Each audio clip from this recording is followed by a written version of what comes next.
இப்படியாகவே குழந்தை வளர்த்து வரக்கூடிய நாளையிலே பெண்ணானவரை முளைச்சியின் குழந்தை எப்படி வளர்ந்து வருகிறது தெரியுமா? எப்படியம்மா வளர்ந்து வருகிறது? பாலூட்டி நீராட்டி தங்க தொட்டிலே வளர்த்துகின்றார். இப்படி வளர்த்து வரக்கூடிய நாளையிலே எப்படி வளர்ந்து இருக்கிறது தெரியுமா? எப்படியம்மா வளர்ந்து வருகிறது? நாளும் ஒரு வெண்ணியும் பொழுது ஒரு வண்ணமுமா இருக்கின்றார். மாலை உரத்து எப்படி வளருமோ அத்தகைய குழந்தையானது வளர்த்து வருகிறது. அப்படி வளர்ந்து வரும் குழந்தைக்கு பெயரிட வேண்டும் என்று சொல்லி என்ன பெயரம்மா இடுகின்றார்கள்? என்ன பெயரிடலாம் பெயரிடலாம்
குழந்தைக்கு வேறாமம் சூட்ட வேண்டும் என்று சொல்லி என்னென்ன யோசிக்கின்றார் தெரியுமா?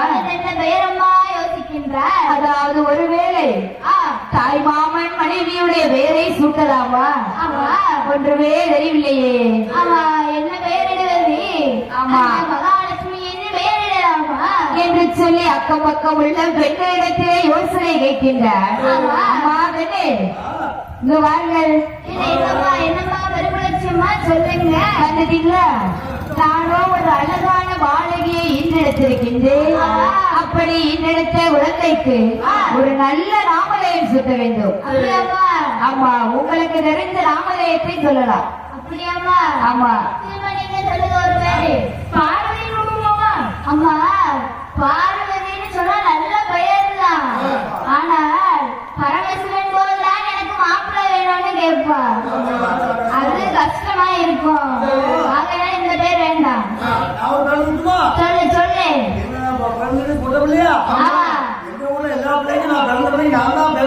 அப்படியா?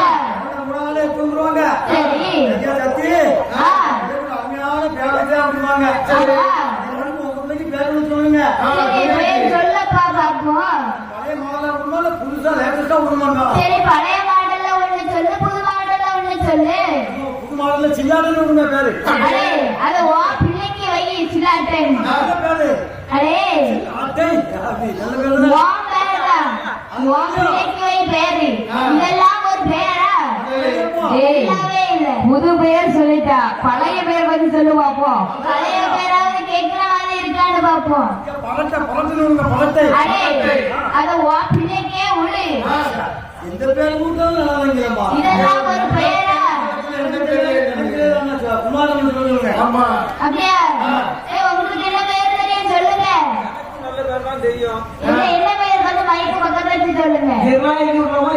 அடே என் மகள் என்ன இருளோட பிறந்திருக்கா? பார் அந்த சூரியனுக்கு வெளிச்சம் தர மாதிரி இருக்கா. அப்படிப்பட்ட என்னோட சித்த பெயரா? இந்த பெயரெல்லாம் நல்லா இல்லை. அதனால தாயை பெற்றெடுத்தது நீங்களே ஒரு பெயர் இடுங்கள் என்று சொல்லி பெருமளர்ச்சியாக எப்படி வேறாமல் சொல்லுகின்றார் தெரியுமா? அந்த மாவுருண்டே நின்றபடியால்